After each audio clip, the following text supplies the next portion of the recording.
2 દિવસ ગુજરાત પ્રવાસે ગુજરાત ભાજપમાં સંગઠનમાં ફેરફારની અટકળો અને પ્રમુખોની પસંદગીને લઈ ભાજપે કવાયત શરૂ કરી દીધી. સંગઠન સંરચના વચ્ચે કેન્દ્રીય મંત્રી અને ભાજપના રાષ્ટ્રીય અધ્યક્ષ જેપી નડ્ડા આજથી 2 દિવસ ગુજરાતના પ્રવાસે છે. 18 અને 19 જાન્યુઆરીના કેન્દ્રીય મંત્રી અને રાષ્ટ્રીય અધ્યક્ષ જેપી નડ્ડા 2 દિવસ ગુજરાતની મુલાકાતે છે. ત્યારે સ્વામિત્વ યોજનાના પ્રારંભ કાર્યક્રમમાં તેમણે હાજરી આપી. ફાર્માસ્યુટિકલ રિસર્ચ વિદ્યાર્થીઓ સાથે પણ મુલાકાત કરી. સંવિધાન ગૌરવ અભિયાન અંતર્ગત બાપુનગર ખાતે આયોજિત કાર્યક્રમમાં પણ હાજરી આપવાના છે. કેન્દ્રીય આરોગ્ય મંત્રી જેપી નડ્ડા અમદાવાદની હોટલમાં ડોક્ટરો સાથે પણ સંવાદ કરશે. મંત્રી અને સાંસદે કર્યો પલટવાર. ડેડિયાપાડાના આમ આદમી પાર્ટીના ધારાસભ્ય ચૈતર વસાવા ઘણા સમયથી અલગ ભીલ પ્રદેશની માંગ કરી રહ્યા છે, જેને લઈ રાજકારણ ગરમાયું છે. ભીલ પ્રદેશની માંગ પર આદિવાસી નેતા અને શિક્ષણ મંત્રી કુબેર ડિંડોરે ચૈતરનું નામ લીધા વિના કટાક્ષ કર્યો. ડેડિયાપાડાની ઇનરેકા સંસ્થામાં 41મા વાર્ષિક મહોત્સવની ઉજવણીમાં ભાગ લેવા પહોંચ્યા હતા રાજ્યના આદિજાતિ અને શિક્ષણ મંત્રી કુબેર ડિંડોર ઉપરાંત સાંસદ મનસુખ વસાવા. ત્યારે કુબેર ડિંડોરે નામ લીધા વિના કર્યો કટાક્ષ. કહ્યું, કોંગ્રેસના શાસનમાં ભણ્યા એટલે પાછળ છો અને હાલના ભાજપના શાસનમાં ભણે છે એટલે આગળ વધી રહ્યા છો. એટલું જ નહીં, હાથમાં કલમ અને ગળામાં ટેથોસ્કોપ વાળું નવું ગીત લાવો એમ પણ કહ્યું. આ તરફ મનસુખ વસાવાએ પણ અલગ ભીલ પ્રદેશની માંગ પર કહ્યું કે જે લોકો માંગ કરી રહ્યા છે તે ખોટી છે. આદિવાસી સમાજના બાળકોને હાથમાં ધારિયા અને કાનમાં બાલિયાનું ગીત કોંગ્રેસના જમાનાનું, હવે હાથમાં કલમ અને કાનમાં સ્ટેથોસ્કોપ એવું બોલવાનું. ભીલ પ્રદેશની માંગને લઈને ભાજપના જ 2 નેતા આમને સામે આવ્યા. આદિવાસી પ્રદેશની ભીલ પ્રદેશ બનાવવા હવે ખુદ ભાજપના નેતાએ માંગ કરતા ભડકો થયો છે. અત્યાર સુધીમાં ચૈતર વસાવા અલગ ભીલ પ્રદેશની માંગ કરી રહ્યા હતા, પરંતુ હવે બીટીપીમાંથી ભાજપમાં આવેલા અને પૂર્વ ધારાસભ્ય મહેશ વસાવાએ પત્ર લખી ભીલ પ્રદેશની માંગ મૂકી છે. વિવિધ પાર્ટીઓના નેતાઓ દ્વારા અલગ ભીલિસ્તાનની માંગણી કરવામાં આવતી હોય છે, પરંતુ હાલ ભાજપના નેતાએ જ અલગ ભીલ પ્રદેશની માંગણી કરતા રાજકીય ગરમાવો આવ્યો. વસાવા વર્સિસ વસાવાની લડાઈ શરૂ થઈ ગઈ છે. આ અંગે ભરૂચના સાંસદ અને ભાજપ નેતા મનસુખ વસાવાએ પ્રતિક્રિયા આપી. અગાઉ પણ ઘણા નેતાએ અલગ પ્રદેશની માંગ કરી હતી. તેઓ ખોટી શક્તિ વેડફી રહ્યા છે. પ્રદેશનો કોઈ એજન્ડા નક્કી નથી. આદિવાસી સમાજના વિકાસ માટે અલગ પ્રદેશ નહીં, પરંતુ શિક્ષણ અને વિકાસ કાર્યો પર ભાર મૂકવો જરૂરી છે. હાલ ભાજપ પાર્ટી વિકાસના કામો જ કરી રહી છે. हम खिलिस्तान के लिए हम लड़ते हैं और लड़ेंगे. आने वाले समय के अंदर जो भी आंदोलन करना पड़े वो आंदोलन करेंगे. મહેશભાઈ હું જાણી લઈશ કે મહેશભાઈની માંગણી તદ્દન ખોટી છે. હું મહેશભાઈના પત્ર સાથે કે એમની જે માંગણી સાથે હું સંમત નથી. મહેસાણાના કડીમાં નીતિન પટેલનો દબદબો હજુ પણ યથાવત. એક ફોન કર્યો અને લોકોની સમસ્યા દૂર. ગુજરાતના પૂર્વ નાયબ મુખ્યમંત્રી નીતિન પટેલ હંમેશા કોઈને કોઈ કારણોસર ચર્ચામાં રહેતા હોય છે, પરંતુ હવે ભલે તેમની પાસે હોદ્દો ન હોય, પરંતુ તેઓ પોતાના લોકોના કામ માટે હાજર રહે છે. ત્યારે કડીમાં રેલવે સ્ટેશન પાસે લોકોને પડતી સમસ્યાનું નિરાકરણ લાવવા પૂર્વ નાયબ મુખ્યમંત્રી નીતિન પટેલ એક અલગ અંદાજમાં જોવા મળ્યા. આજે પણ તેમના એક ફોનથી કામ થાય છે અને અધિકારીઓ તેમના નામથી થરથર કાપે છે. ત્યારે મહેસાણામાં જોવા મળી નીતિન કાકાની ધાક. ફક્ત એક ફોન કોલથી જ અધિકારી ફફડી ઉઠ્યા. આદેશ ફરમાવવા કહ્યું. કડીમાં રેલવે નાળામાં 2 વ્હીલર માટે આડસો મૂકી અને રસ્તો બંધ કરાયો હતો, જેને લઈ કેટલાક સ્થાનિક વેપારીઓએ નીતિન પટેલને રજૂઆત કરી. સીધા જ નીતિન પટેલ નવા રેલવે સ્ટેશન પહોંચ્યા. રેલવેના deputy chief engineer Ashok Kumar સિંહને ફોન કર્યો અને પછી સામેથી અધિકારીએ પણ કહ્યું કે આદેશ કરો, મુझे क्या करना है. आदेश करें, मेरे को बता दें क्या करना है सर. वो दीवार खोल देने की है बस, इतना. वो मैं हाँ बस उतना खुलवा दो तो सब बढ़िया है. वो जस्ट वो इंस्पेक्शन के टाइम पे पोस्ट लगा दिए थे वो. ओके ओके बस very good, thank you. Deesa નગરપાલિકા દ્વારા કેબિનો તથા દુકાનોના ભાડા વધારાતા હોબાળો. 300% ભાડામાં વધારો કરાતા દુકાનદારો, કેબિન ધારકો પાલિકા કચેરી પહોંચી વિરોધ કરવા લાગ્યા. પાલિકા પ્રમુખ પતિ ચીફ ઓફિસર તત્કાલિક પ્રમુખ સામે વેપારીઓએ રોષ વ્યક્ત કર્યો અને ભાજપના સદસ્યોમાં પણ આ મુદ્દે રોષ જોવા મળ્યો. ભાવ વધારો પરત ખેંચવા માંગ કરાઈ અને ચીફ ઓફિસરે ભાવ વધારા બાબતે યોગ્ય નિર્ણયની ખાતરી આપી. હોનારતને 1 વર્ષ થતા ન્યૂ સનરાઈઝ સ્કૂલ ખાતે પરિવારજનો દ્વારા પ્લેકાર્ડ બેનર સાથે ન્યાયની માંગ કરાઈ. ગુજરાતને હચમચાવી નાખનાર હરણી બોટકાંડની પહેલી વર્ષીએ બાળકોને શ્રદ્ધાંજલિ આપવા રેલી કાઢી. બાળકો, વાલીઓ શ્રદ્ધાંજલિ આપવા માટે સ્કૂલ ખાતે પહોંચ્યા. પરિવારજનો દ્વારા ન્યૂ સનરાઈઝ સ્કૂલની સામેના ગ્રાઉન્ડમાં શ્રદ્ધાંજલિના કાર્યક્રમનું આયોજન કરાયું. અહીં મોટી સંખ્યામાં લોકો એકઠા થયા હતા અને 5 મિનિટ મૌન પાડી 14 મૃતકોની આત્માને શાંતિ માટે પ્રાર્થના કરી. શાળા પાસે શ્રદ્ધાંજલિ કાર્યક્રમ હોવાથી ત્યાં પોલીસનો કાફલો ખડકી દેવાયો, જેના કારણે વાલીઓએ આક્રોશ વ્યક્ત કર્યો.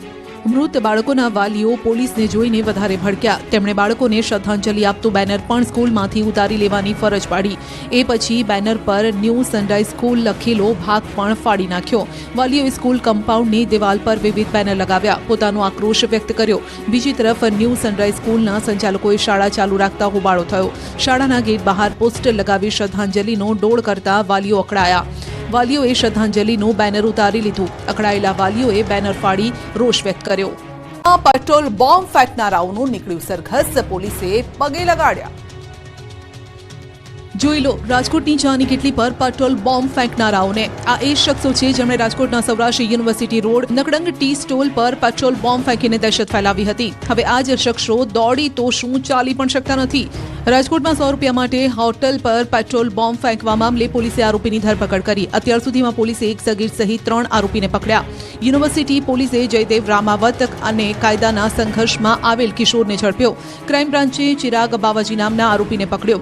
ગુનાના કામે વાપરવામાં આવેલ 2 વાહનો પણ કબજે કર્યા. સાથે જ પોલીસે આરોપીઓને જાહેરમાં કાયદાનું ભાન કરાવ્યું. આરોપીઓ જે જગ્યાએ આતંક મચાવ્યો હતો ત્યાં જ આરોપીઓનો સરઘસ કાઢાયો.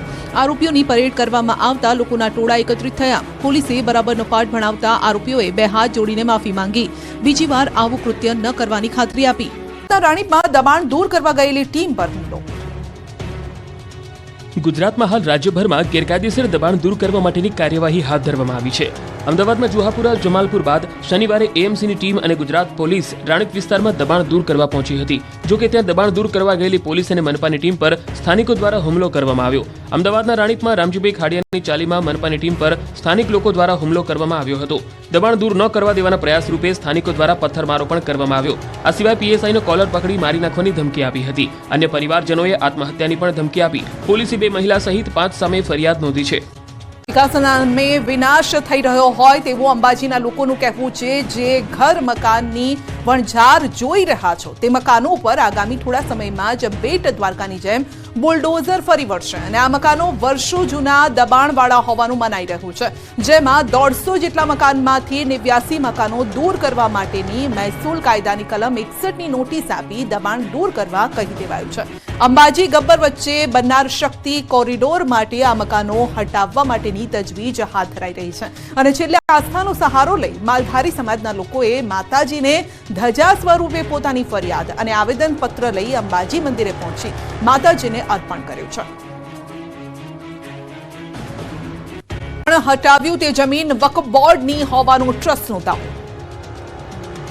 અમદાવાદના જમાલપુરમાં વકફની જગ્યામાં બનેલા ગેરકાયદેસર બાંધકામ પર બુલડોઝર ફર્યું. જમાલપુર કાચની મસ્જિદ પાસે બનેલી ગેરકાયદેસર દુકાનોને પોલીસ બંદોબસ્ત વચ્ચે તોડી પાડવામાં આવી. ગેરકાયદેસર દુકાનોને મધ્ય ઝોનના એસ્ટેટ વિભાગ દ્વારા તોડવાની કાર્યવાહી કરવામાં આવી. સવારથી એસ્ટેટ વિભાગની ટીમ દ્વારા ચુસ્ત પોલીસ બંદોબસ્ત વચ્ચે દુકાનોને તોડવાની કામગીરી શરૂ કરવામાં આવી. જેસીબી મશીન અને મજૂરોની મદદથી 10 જેટલી દુકાનોને તોડી પાડવામાં આવી છે. કાચની મસ્જિદ પાસે આવેલી કોર્પોરેશનની સ્કૂલ બોર્ડની જગ્યામાં દુકાનો બનાવી હોવાનો આક્ષેપ થયો હતો. જે બાદ સ્કૂલ બોર્ડ દ્વારા સ્પષ્ટતા કરવામાં આવી હતી કે આ જગ્યા મૂળ માલિકને પરત આપી દેવામાં આવી છે. મુસ્લિમ વકફ બોર્ડની જમીન હોવાનો ખુલાસો થયો હતો. મુસ્લિમ વકફ બોર્ડની જગ્યા ઉપર બાંધી દેવામાં આવેલી આ દુકાનોનું લાખો રૂપિયા ભાડું ઉઘરાવવામાં આવતું હતું.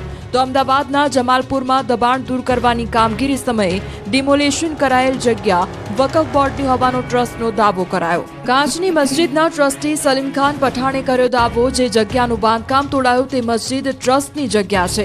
ઉર્દુ શાળા ચલાવવા માટે જગ્યા આપવામાં આવી હતી. 2017માં ઉર્દુ શાળા ખસેડવામાં આવતા ત્યાં મસ્જિદ નિભાવ માટે ભાડે આપવામાં આવી હતી. ભાજપ શહેર અને જિલ્લા પ્રમુખોની અંગે મોટા સમાચાર. આગામી સપ્તાહમાં થશે જિલ્લા પ્રમુખો અને મનપા પ્રમુખોની જાહેરાત.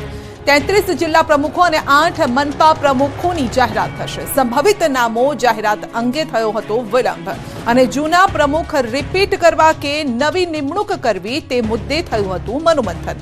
હવે વિધિવત રીતે જાહેરાત થશે. આગામી સપ્તાહમાં પ્રબળ શક્યતા છે તેની અને નામો અંગે મંથન પણ થઈ ચૂક્યું છે પૂર્ણ. વર્તમાન 10 જેટલા જિલ્લા પ્રમુખો રિપીટ થવાની શક્યતા છે.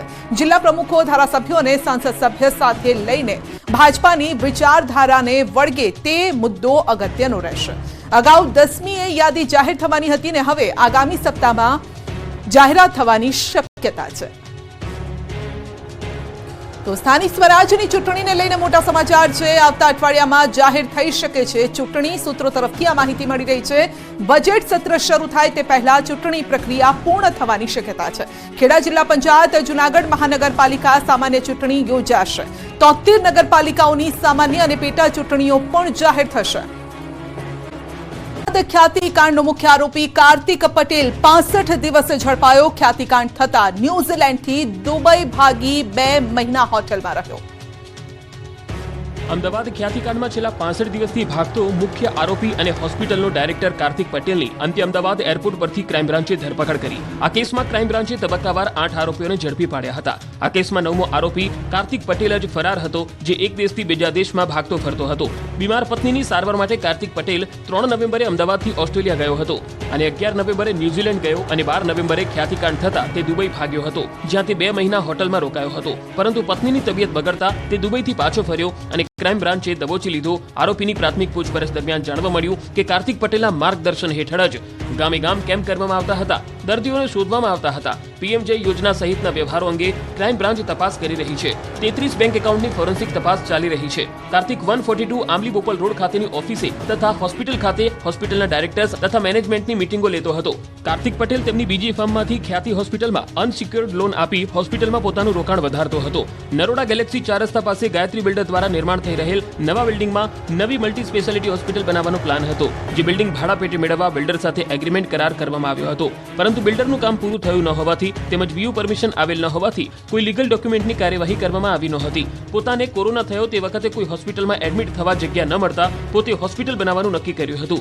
આરોપી કાર્તિક પટેલ 2021માં એશિયન બેરિયાટિક એન્ડ કોસ્મેટિક હોસ્પિટલમાં ભાગીદાર તરીકે જોડાયો હતો.